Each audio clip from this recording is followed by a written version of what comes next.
known as $2 Tuesdays at wagertalk.com and sportsmemo.com, where you can get the hottest handicappers' best bet or daily package for only $2.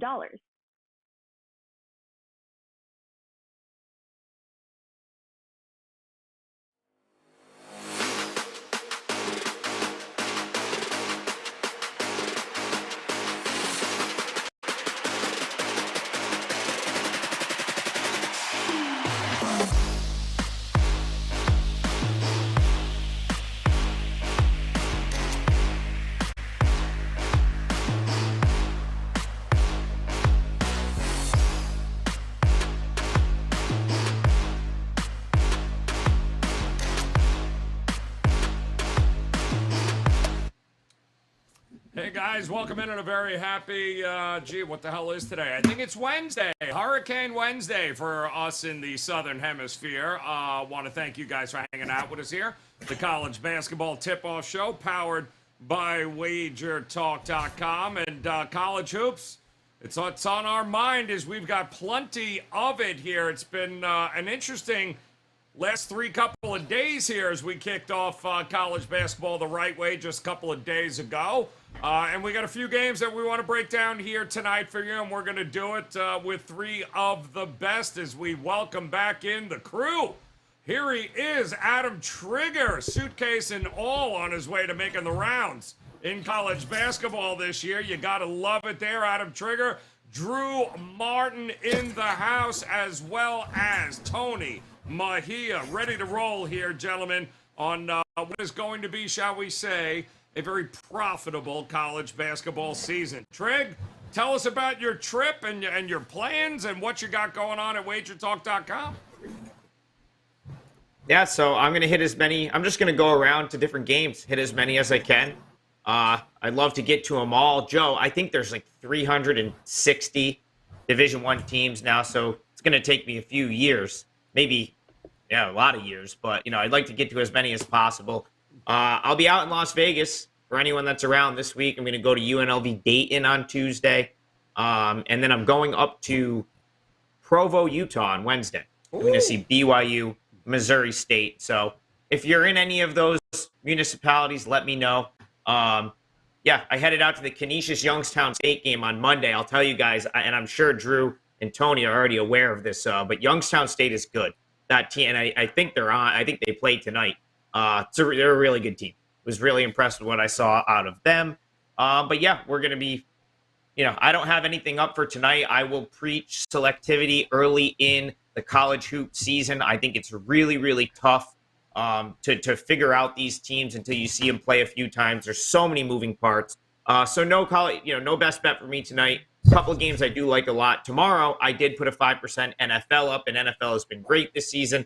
So you can head on over to my page for that. Love that. Love that plan this season, Trig. Get out and about. Those Canisius tickets are hard to come by.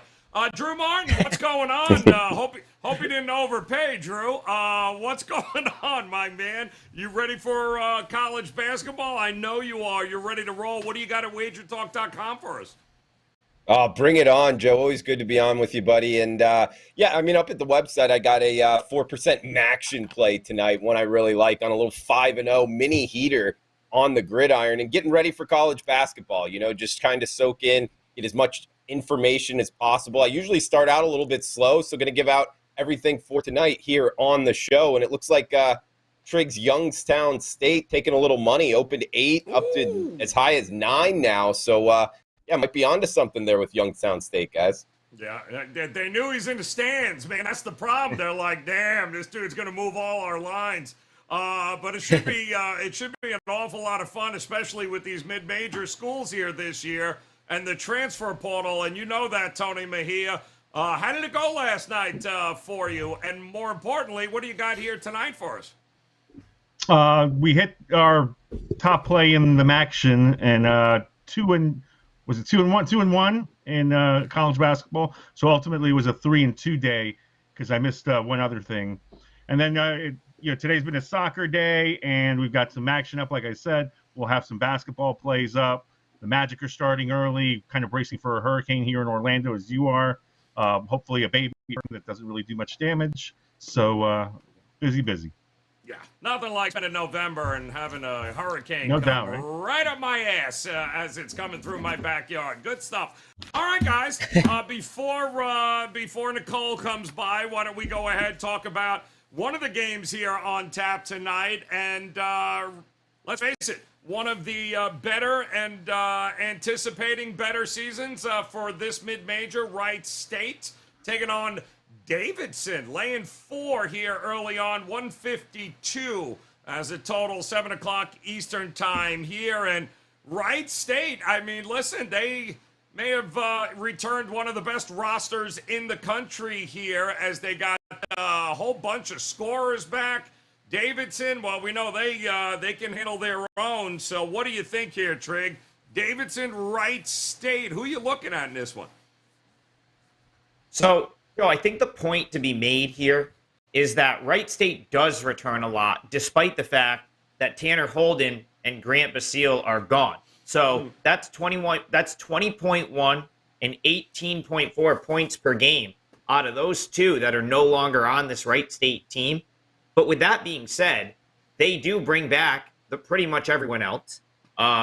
Trey Calvin, it would be their leading scorer, 14.6 points per game. He's someone that could probably step into the leadership role he kind of did toward the end of last season. And they have a great, I would say a better than great, they have an elite head coach for the mid-major level in Scott Nagy. And they're going to be a factor in the Horizon League. So they're, I almost think they're a little undervalued in the respect that, at a quick glance, you see those two guys gone from last year and you say, okay, how's Wright State going to replace that? But this is one of the scenarios where the coach and everyone else that's back, I think they can get back to the level that they were at last year and contend in the Horizon. The problem is, Davidson is kind of up there as well, right? Like Foster Lawyer's back. They were last year's A-10 regular season champs. The only real, so Matt McKillop will take over for his dad, who was there for like 3 decades as the head coach. But other than that, I don't think that that's going to be a huge transition for Davidson. So here, based on the fact that this is a home game for Wright State in a venue that I can't wait to get out to because I heard this is a good one. I've never been. Brian Power can probably let us know. So out in Ohio, I think it's the Nutter Center. I would lean toward Wright State at home. I think they're a little undervalued, getting 4.5 at home. I expect the Raiders to be a good team out of the Horizon this year, and just a little bit undervalued here. So I would take Wright State plus the points in this one.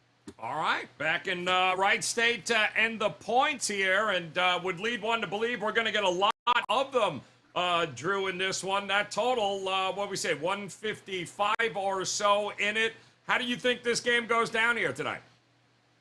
Yeah, Joe, I was seeing 152 as the total here, top of the card CBB action. I mean, 2 tournament teams. It's a pretty good game. From last year, I'm talking about, Wright State played in the 16 game and then got smoked by Arizona, I believe covered. And last year, of course, Davidson lost to Michigan State in the first round. They also had one game under their belt against a non-Division I opponent in Guilford, whatever that is. I don't put too much into handicapping teams that aren't Division I in college basketball. But one thing I did notice is they had 75 possessions. So to your point, Joe, could see a lot of scoring tonight from both the Raiders and the Wildcats. And as a sports bettor early in the season, really looking for change. Trig touched on it a little bit there. New head coach Matt McCullough for Davidson. But the only thing is, it's not like they hired a new system, anything like that. He's been an assistant since 2008 here at Davidson. He played at Davidson, and his dad was the coach. So in terms of like not having too much change, even though there is a change, I could see that happen with Davidson here. So I'm not sure that we get a whole lot of value. Davidson can knock down their free throws, at least if you take last year's number. That's what made me circle the favorite, because I do think the A-10 has a little bit edge up on the Horizon opponent. But hey, I respect Trig's opinion, looking towards the underdog, so I laid off of this. All right. It should be a good one, Mejia. I mean, who do you give the early edge to here early in the season with these two? Yeah, I mean, this is a game I'll just sit and watch and try to find some time to hopefully watch crunch time, because it should be tight. Foster Lawyer's kid brother kind of hurt me last night because he hit 3 threes in the second half, and I took the points with Milwaukee. And we talked about that kid early on and how his dad's a coaching legend. So obviously all of them can play and they can shoot. And Lawyer had 30, I think, against Guilford in the exhibition. Guilford is a Division III team that's supposed to be pretty good at that level, but they blew them out, and that's what teams at the D1 level who have tournament aspirations are supposed to do. We'll see what this rendition of the Wildcats brings to the table. I mean, they lost Brajkovic, the Australian center, who I think was the 8-10, at least 8-10 first teamer. I'm not sure if he was Player of the Year. Kim Jung Lee was really good shooter. Lost him. Michael Jones was gone. So they lost 30-plus points off of last year's team. And so Matt McKillop has to mold a new roster together. Having Lawyer back helps. Going on the road is a big test, so I agree with Wright State being favored. I mean, for the just layman that says, oh, well, it's Davidson is a named program in college basketball, probably shouldn't be an underdog at a Wright State. Well, and you're kind of talking at your booty. So we know that Nagy can coach, and I think in terms of that, this is a matchup where it should come down to the wire, and 4 points isn't enough either way to go this early with anybody.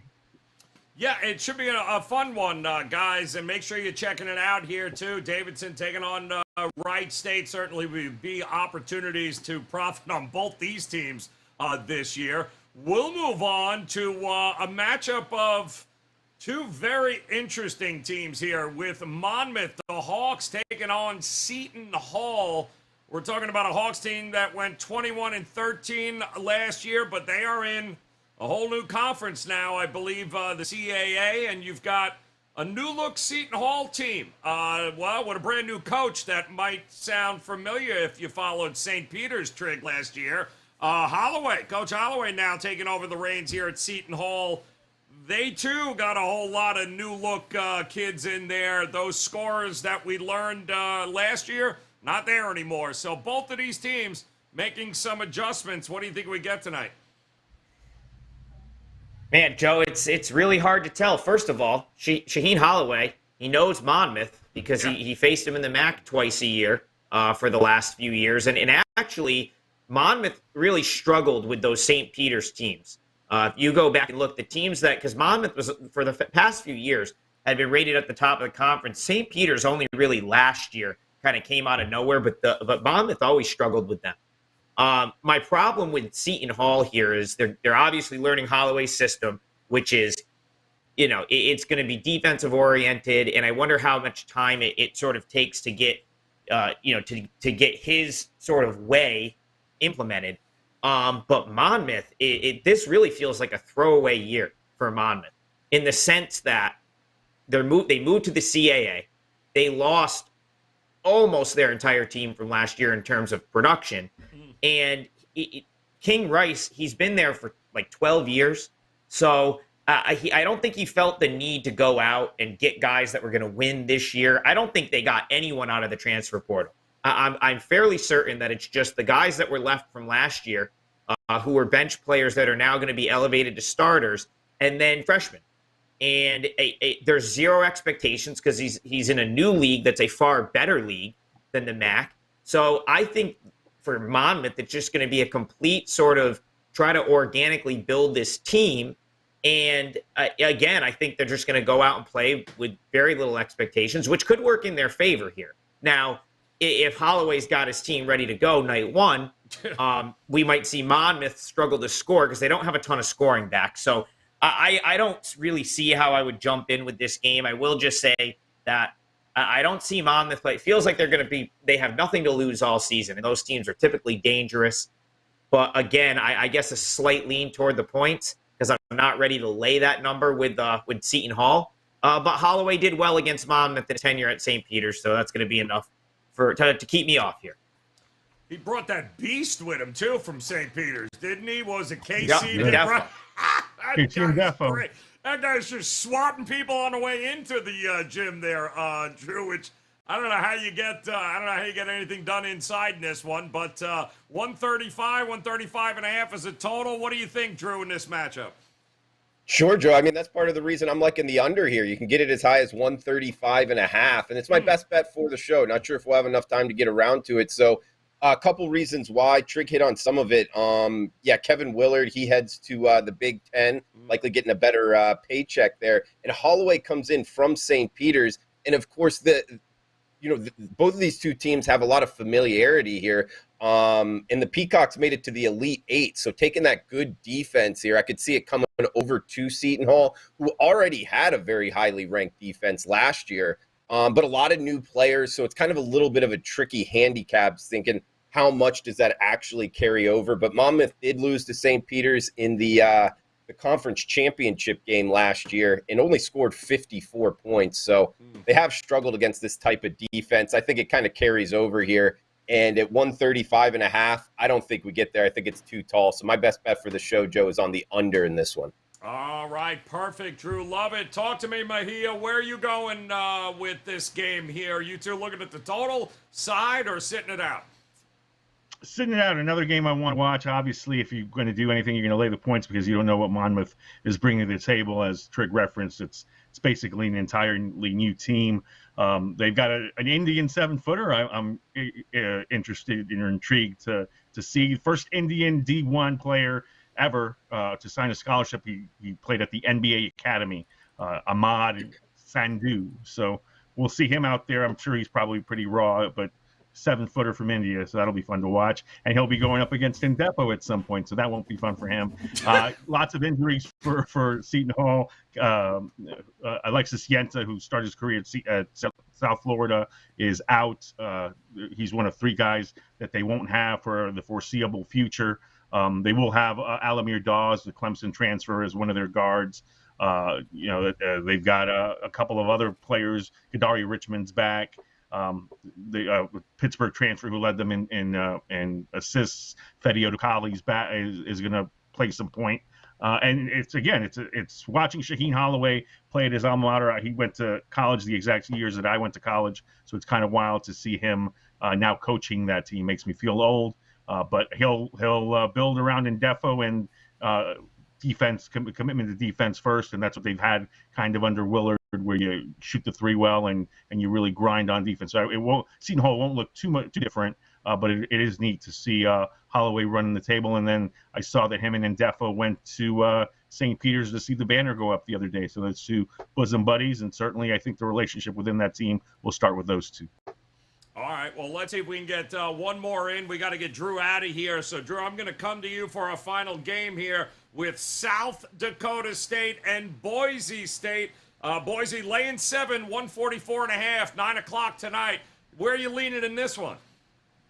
Yeah, I like it, Joe. The kind of nightcap for the main board here in college basketball. And again, 2 tournament teams from last year. Of course, Providence knocking off South Dakota State and the Jackrabbits. If you remember going into that game in the NCAA tournament, it was almost like the Jackrabbits were a little bit of a square dog. Seemed like everybody was on them, and Providence held them at bay. But, hey, no doubt South Dakota, number 1 3-point shooting team in the country last year. We'll see if they can keep that up. They've already lost to Akron out the gate by 1 point in overtime. They do have a game under their belt. That could be kind of a positive. But I don't know, losing to a MAC team, not something that I'm really kind of ready to get back on the horse and bet South Dakota State here. I'd probably look to the Mountain West team, and that's Boise State. They played in the 8-9 game last year, lost to a good Memphis team. They're slow, number 320 in terms of defensive tempo, top 20 in terms of defensive efficiency. So we get a team going up and down the court versus a team looking to kind of slow it down early in the season. That makes me look towards this team wanting to slow it down, being at home here, Joe. I think that's kind of the way to go at this. Plus, Boise State decent on the free throw line, according to a quote. They're ready to go and knock down their free throws early, according to head coach Leon Rice. So not a big play for me, Joe, but give me the Broncos in Boise State minus the 6.5, just less than a touchdown. I love it. Yeah, they could certainly chuck up threes there last year, couldn't they, old South Dakota State? Guys, make sure you visit Drew over at wagertalk.com. His best bets locked and loaded here on a Wednesday already.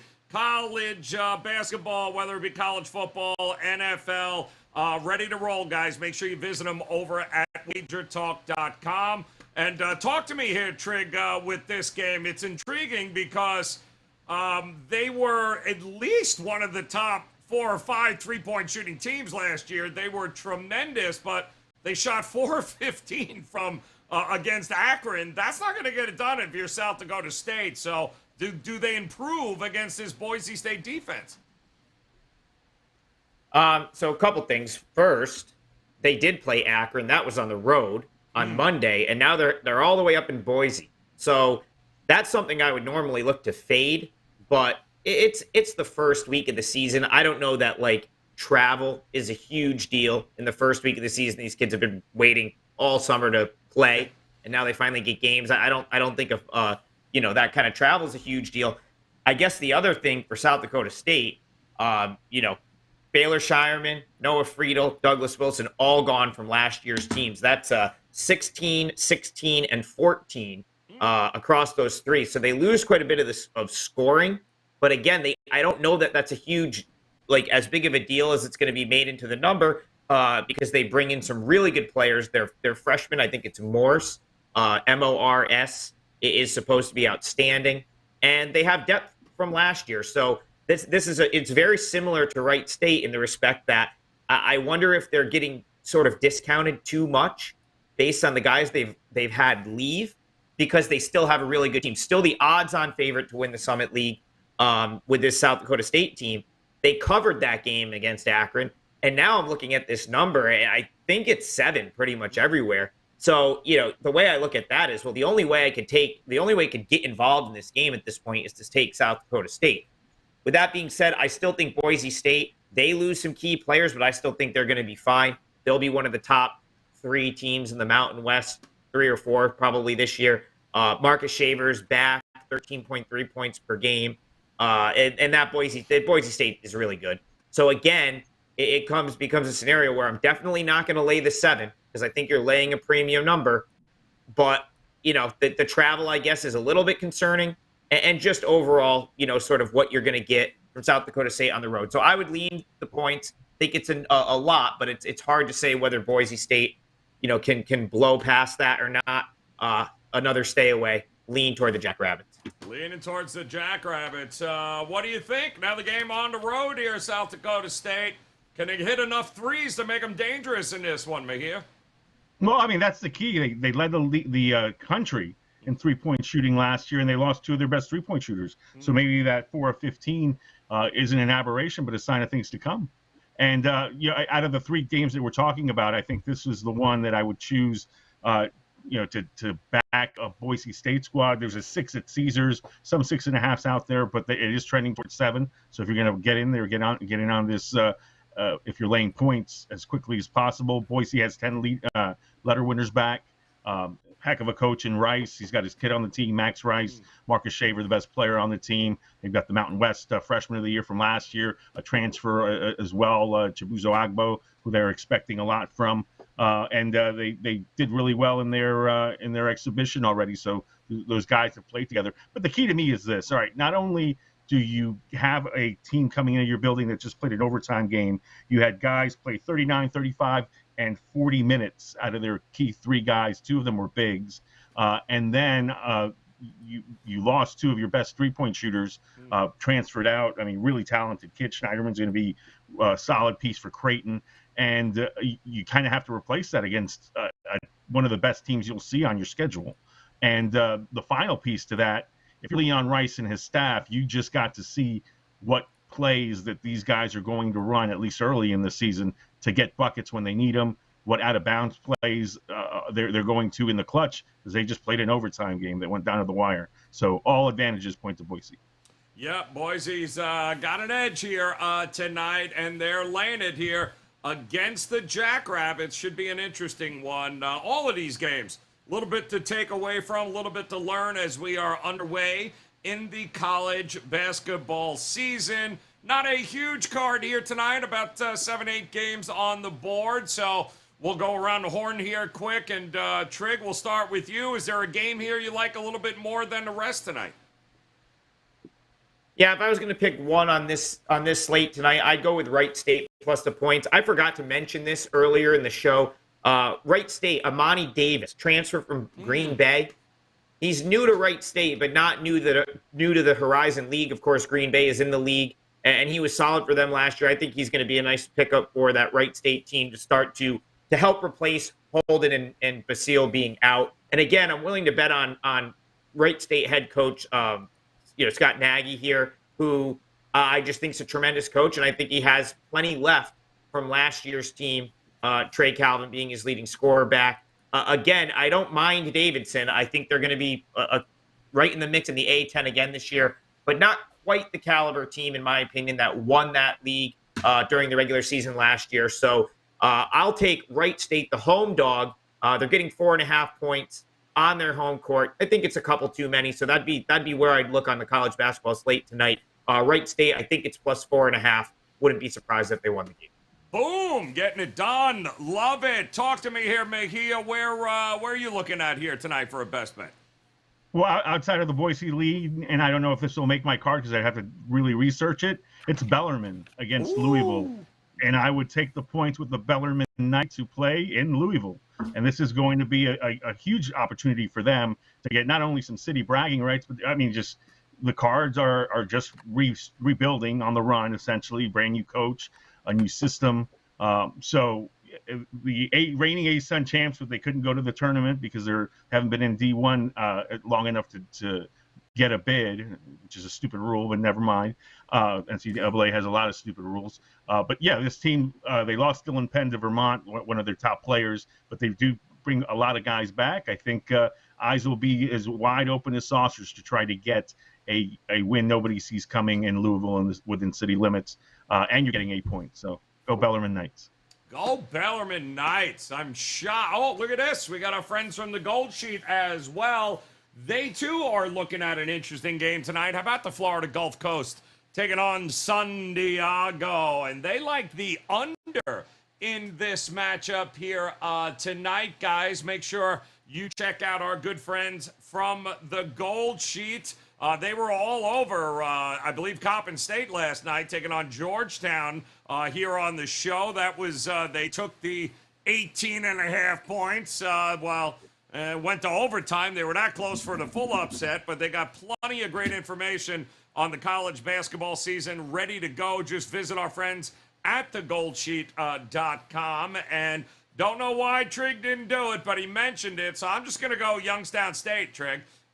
Your backing of them and saying this team is pretty good, I agree. Anything less than double digits, I think they're, 8.5 against Tennessee Martin?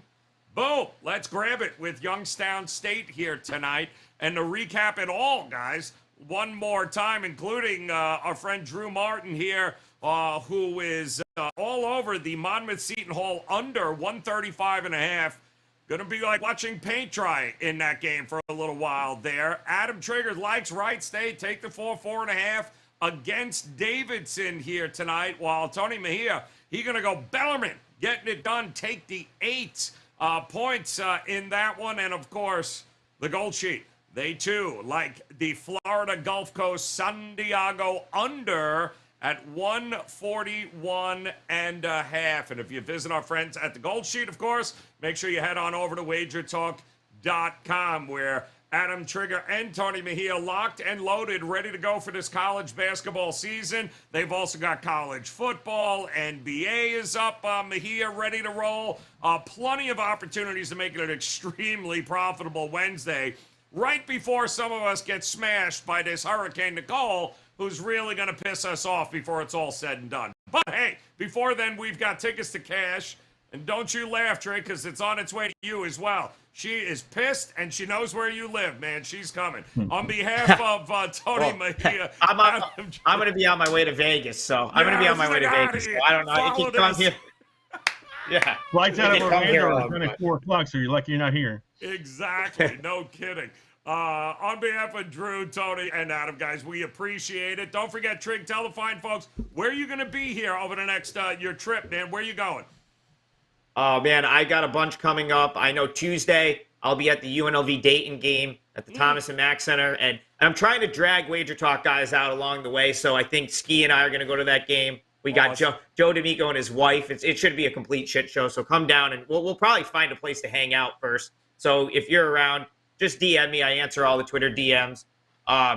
Joe, I just decided I could have flown home out of Vegas. I said, you know what? I'm going to drive 5 hours, go to the BYU game, and then fly home out of Salt Lake City. So I'll be there on Wednesday.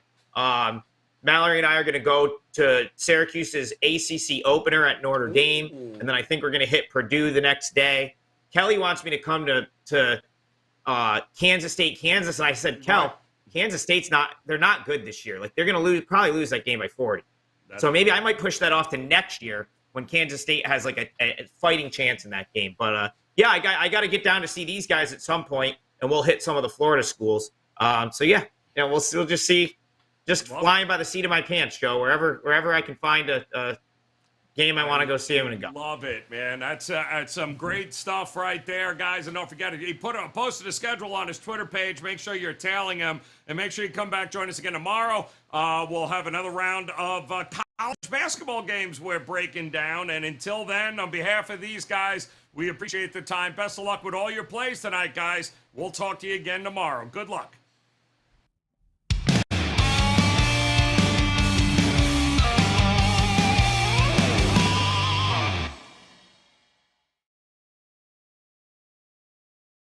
The college basketball season is less than 1 week away, and the season starts with a bang. There are 126 games scheduled for Monday, November 7th, with Baylor and Mississippi Valley State tipping off at noon Eastern Time. We have 2 ways to help you get this season underway. Number 1, as we did for the start of the NHL season and as well as the beginning of the NBA season, all 7-day college basketball packages will be only $49 through Sunday, November 13th at midnight. Number 2, head to Ralph Michaels' homepage at wagertalk.com and get the free 100-page college basketball preview. The shortcut to Ralph's page is wt.buzz/rm. This 100-page guide has returning starters, percentage of returning minutes, last season's overall stats, as well as conference-only statistics, plus against the spread and over-under data. It also includes coaching data, conference previews, and a forecast for each conference. Whether it's a 7-day college basketball package, checking the Wager Talk odds page for updated numbers, or downloading the free college basketball guide, enjoy this season. And March Madness will be here before we know it.